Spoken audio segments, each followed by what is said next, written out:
ኢትዮጵያ በቻይና ናንጂንግ በአስደናቂ ሁኔታ የወርቅ የብር ሜዳሊያዎችን በመሰብሰብ ከዓለም ሶስተኛ መውጣታቸው ይታወቃል። አሁን ደግሞ በዛው በቻይና ተጨማሪ 2 ወርቆች መገኘታቸውን የወጡ መረጃዎች ያሳያሉ። በዝርዝር የምንመለከተው ጉዳይ ነው። ይህ በእንዲህ እንዳለ አትሌቶችን የተመለከቱ በርካታ ዜናዎች እየወጡ ነው።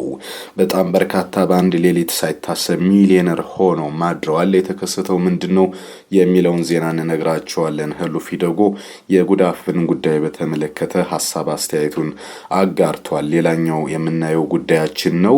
ከዛ ውጪ አትሌቶች ስለሚመለሱበት ቀን የተሰማውን ጉዳይም በዝርዝር እንነግራቸዋለን። ትልቁና ዛሬ በዓለምም በኢትዮጵያ መነጋገሪያ የሆነው የዋሊያዎቹ ጉዳይ ነው። ዋሊያዎቹ እንግዲህ ከግብጽ 2-0 ሽንፈት በኋላ ጅቡቲ ላይ ተደብረውባታል ማለት ይቻላል። 6-1 ነው ያደረጉት። ድርጊትም አነጋጋሪ ነው። ከዛ በኋላ እንግዲህ ጉዳዩ አሽሙርም ይመስላል። ይህን ጉዳይ እንመለከተዋለን በዝርዝር። አቡኪም ሃትሪክ ሰርቷል። ለማንኛውም በወርቁም በዋሊያዎቹ ድልም እንኳን ደስ አላችሁ ለማለት እንወዳለን። እናንተም እንኳን ደስ አለን እንኳን ደስ አላችሁ እያላችሁ ሁሌም ማሸነፍ ጥሩ ነው። በርካቶች ግን በእርግጥ ጅቡቲን ማሸነፍ ያን ያህል በርቅ አይደለም። ማንም የሚደበርበት ብሔራዊ ቡድን ነው። የዋሊያዎቹ ነገር የምታሸንፈውን መታ ሲባል ወደ ሚስቱ ሮጠ ነው የሚባለው ጉዳይ ነው እያሉ ነው። አንዳንዶች ግን ያው ብሔራዊ ቡድን ነው እና ማንንም የሚያሸንፍ ምን ለቀጣይ ጥሩ መነቃቃት ሊሆን ይችላል እያሉ ነው። የሆነ ሆኖ ኢትዮጵያ አሁን ከድሉ በኋላ ስንተኛ ደረጃ ላይ ተቀመጠች የሚለውንም ሁሉ ስፖርት ይነግራቸዋል። መነሻችንን የአትሌቲክስ ጉዳይ እናድርግ። ኢትዮጵያ በቻይና አስደናቂ ገድል ነበር የሰራችው። ከዓለም 3ኛ ደረጃ መውጣቷ የሚታወቅ ጉዳይ ነው። ከዛ በኋላም እንግዲህ በቻይና የተለያዩ ውድድሮች ተካሂደው እንደነበረ የሚታወቅ ጉዳይ ነው። በዛም እንግዲህ ኢትዮጵያ ተጨማሪ ሜዳሊያዎችን በአስደናቂ ሁኔታ ማግኘት የቻለችበት ጉዳይ ተነስቷል። ከዚህ ውስጥ ሊፒንግ ሃፍ ማራቶን ተካሂዷል። በዚህ ሊፒንግ ሃፍ ማራቶን በሴቶች ኢትዮጵያ ጠቅልላ ወስዳለች ማለት ይቻላል። ለአንደኛ ሲሳይ እሸቱ ዲዳ፣ ሁለተኛ ጽጌሬዳ ዘውዴ መኮንን ከ1 እስከ 2 ባለው ደረጃ ዝርዝር ውስጥ ገብተዋል። በወንዶች ደግሞ ነጋሲ ቱጂ ከ1:03:05 በመግባት የነሐስ ሜዳሊያ ባለቤት መሆን ችሏል። በሴቶች ሲሳይ እሸቱ የገባችው 1:14:18 በሆነ የግሏ ምርጥ ሰዓት በመግባት ለኢትዮጵያ እንግዲህ እጅግ በርካታ ሜዳሊያዎችን እንድታገኝ በድሉን አመቻችተዋል ማለት ይቻላል። ከዛ ውጭ ጽጌሬዳ ዘውዴ ደግሞ 1:14:43 በመግባት ለኢትዮጵያ ተጨማሪ ሜዳሊያዎችን በማስመዝገብ በናንጂንግ የቤት ውስጥ አትሌቲክስ ሻምፒዮና የነበረውን ድል አድምቀውታል። ሌላኛው እንግዲህ የተነሳው ጉዳይ የአትሌቶቹን በአንድ አዳር $5 ሚሊዮን እንዲያገኙ ያስቻለ ውሳኔ ተላልፏል ተብሏል። እስካሁን ወደ ኢትዮጵያ አልተመለሱም። ነገ ይመለሳሉ ተብሎ ይጠበቃል። ይሄ የሆነው እንግዲህ የናንጂንግ የዓለም የቤት ውስጥ ውድድር በግልም በቡድን አሸናፊው የሚሆኑ የገንዘብ ሽልማት ያገኛሉ እንጂ ምን ያህል ያገኛሉ ተብሎ አልተጠበቀም ነበረ። ገና ውሳኔ ላይ ያልተደረሰበት ጉዳይ ነበር። 20ኛው የዓለም አትሌቲክስ ሻምፒዮና እንግዲህ ባለፈው ዓመት በቻይና የባህል ከተማ ናንጂንግ በጃምቤ ዲስትሪክት በናንጂንግ ዩዝ ኦሎምፒክ ስፖርት ፓርክ በልዩ ድምቀት ተካሂዷል። ብዙዎች በዓለም የቤት ውስጥ ውድድር ከሀገር ውጪ የገንዘብ ሽልማት እንደሌለው አስበው ነበረ። በ2025 የዓለም የቤት ውስጥ አትሌቲክስ ሻምፒዮና በግልም በቡድንም የሚያሸንፉ አትሌቶች ግን $፣ ወደ ኪሳቸው ተከቷል። በግል አሸናፊ ላይ የሆኑት ለኢትዮጵያ ወርቅ ያመጡት ጉዳፍ ጸጋይና ፍሬወይኒ ኃይሉ $40,000 ወይም የ5 ሚሊዮን ብር ሽልማት ማግኘታቸው ሌሊቱን ተረጋግጧል።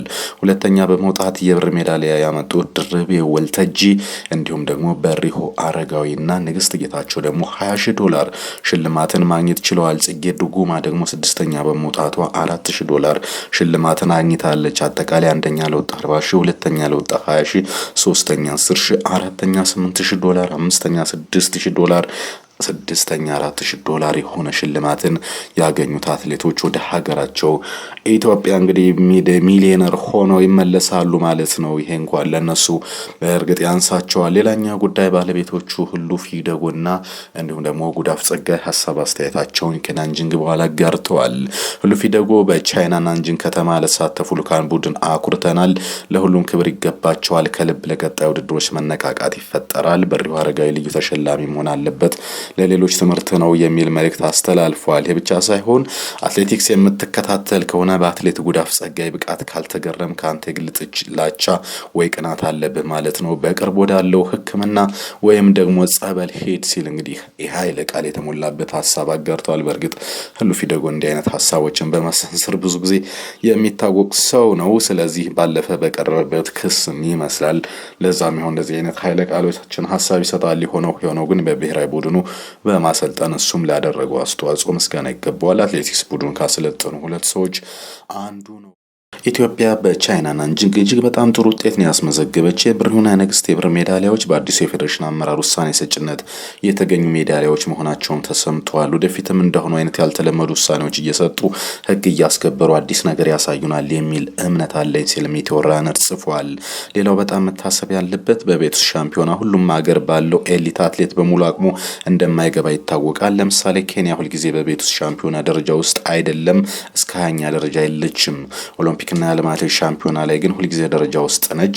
ስለዚህ በቤት ውስጥ አትሌቲክስ ሻምፒዮና ከዓለም 3ኛ ከአፍሪካ 1ኛ ደረጃ ሆነናል የሚለው ዜና እንደ ኬንያ በኦሎምፒክና በዓለም አትሌቲክስ ሻምፒዮና እንዲያደርግልን ሳንዘናጋ ለቀጣይ ጃፓን አትሌቲክስ ሻምፒዮና ተክተን መስራት አለብን የሚል ሀሳብ አስተያየቶች በስፋት እየተሳተፉ ነው የሚሆኑት። የአትሌቲክስ ቡድኑ ነገ ወደ አዲስ አበባ እንደሚመለስ ይጠበቃል። ሽልማትና በሆቴል እንዲሁ በስካይላይት ሆቴል የራትና የምስጋና ፕሮግራም እንደተዘጋጀለትም ከውስጥ የወጡ መረጃዎች ያሳያሉ። አትሌቶች በእርግጥ ይሄ የሚገባቸው ጉዳይ ነው። እስኪ ወደ ሌላ እንሂድ። በግብጽ ሽንፈት በርካቶች ዋሊያዎቹ ላይ ሙድ ሲይዙ፣ ሲበሳጩ፣ ሜም ሲሰሩ እንዲሁም በብሔራዊ ቡድኑ ተስፋ ሲቆርጡ ነበረ። ከዛ በኋላ እንግዲህ ዋሊያዎቹ ተበሳጭተው ይመስላል ጅቡቲን እንግዲህ የጎል ናዳ አዝንበውባታል። የኢትዮጵያ ብሔራዊ ቡድን በሰፊ የግብ ልዩነት ነው ያሸነፈው። በዓለም ዋንጫ ማጣሪያ ምድቡ 6ኛ ጨዋታ ዋሊያዎቹን 6-1 አሸንፈዋል። ከረጅም ጊዜ ጉዳት በኋላ ወደ ሜዳ የተመለሰው የሱፐር ስፖርት ዩናይትድ አጥቂ አቡበከር ናስር 3 ግቦችን በማስቆጠር ሃትሪክ ሰርቷል። በሞሮኮ ራባት በተደረገው ጨዋታ የመቻሉ አጥቂ በረከት ደስታን በተመሳሳይ ሃትሪክ የሰራበትን ምሽት አሳልፈዋል። ጅቡቲ በዚህ የዓለም ዋንጫ ማጣሪያ ብቻ ለሁለተኛ ጊዜ 6 ግብ ተቆጥሮባት የተሸነፈች ሲሆን በምሽቱ ጨዋታ ብቸኛዋን ግብ ሳሙኤል አቤንጉ አስገኝቷታል። በ26 ለሚደረገው ዓለም ዋንጫ ለመሳተፍ የማጣሪያ ጨዋታ እያደረገ የሚገኘው የኢትዮጵያ ብሔራዊ ቡድን በምድቡ ለመጀመሪያ ጊዜ ነው ማሸነፍ የቻለው ማለት ነው። ምድብ 1 ላይ ያሉት ዋሊያዎቹ በ6.4ኛ ደረጃ ላይ ተቀምጠዋል። በፊፋ የሀገራት ደረጃ ሰንጠረዥ 191ኛ ላይ የምትገኘው ጅቡቲ በ1 ነጥብ የምድቡ ግርጌ ላይ ተቀምጣለች። ሁለቱ ሀገራት በተገናኙበት 18 ጨዋታ ኢትዮጵያ 16 ጊዜ አሸንፋለች። ጅቡቲ አንዱንም ማሸነፍ አልቻለችም። ሁለት ያቻ ነው የወጡት። ትናንትና እንግዲህ የውጤት አይደለም አነጋጋሪው ጅቡቲን ማሸነፍ ያው የሀገር ጉዳይ ስለሆነ ደስ ቢልም ግን ዋናው አነጋጋሪ ጉዳይ አይደለም። እንደምታስታውሱት እንግዲህ የዋሊያዎቹ ተከላካይ አስቻለው ታመነ ከበጋ ከበሬ ጋር እየሰሩት ቦርጩንም እንግዲህ ከፍ ባለ ሁኔታ እየተሰራ በተደጋጋሚ ሲዘዋወር ነበር። አስቻለው ታመነ ስፔሻል ቁርጥ ቤት ቢዝነስ ላይ የተሰማራ መሆኑን ተከትሎ በዛ እንግዲህ አታክ ለማድረግ ሲሞክሩ ቦርጩን በመስራት በጣም መቀባበያ አድርገውት ነበረ። ከዛም በኋላ መሐመድ ሳላህን ማሊያ መቀበሉን ተከትሎ እርሱ እንግዲህ መሐመድ ሳላህን ጠይቆ ነው የተሰጠው በሚል በርካቶች ሲወርዱበት ነበር። እርሱ ግን መሐመድ ሳላህ አድንቆኝ ጎበዝ ዲፌንደር ነህ ብሎኝ ከነ መሐመድ ከነ አቡበከር ናስርና ከነ ከሪም መርጦ ነው የሰጠኝ በሚል ሐሳብ አስተያየቱን ሰጥቶ ነበር። ቦርጩን ምን ለመጉዳት የፈለጉ ሰዎች በፎቶሾፕ በመስራት ማሸማቀቅ አይችልም ብሎ ነበር። ትናንትና እንግዲህ ሁሉም በተለያየ ጊዜ ግብ ሲያስቆጥሩ በረከት ደስታ ከዛ በኋላ እና አቡበከርም እራሱ አስቻለው ታመነም እንግዲህ መለያቸውን ፎቶ ላይ እንደምትመለከቱት ከፍ አድርገው እኛ ቦርጭ የለንም 6 ፓክ ነን ሲሉ ለኢትዮጵያ ሕዝብ አሽሙር አዘር መልክ አስተላልፈዋል። ነገር ግን ሴሌብሬሽናቸው በእርግጥም የልህና የበቀል ይመስል ነበረ። ምክንያቱም ሰው በጣም ወርዶባቸው ነበረ።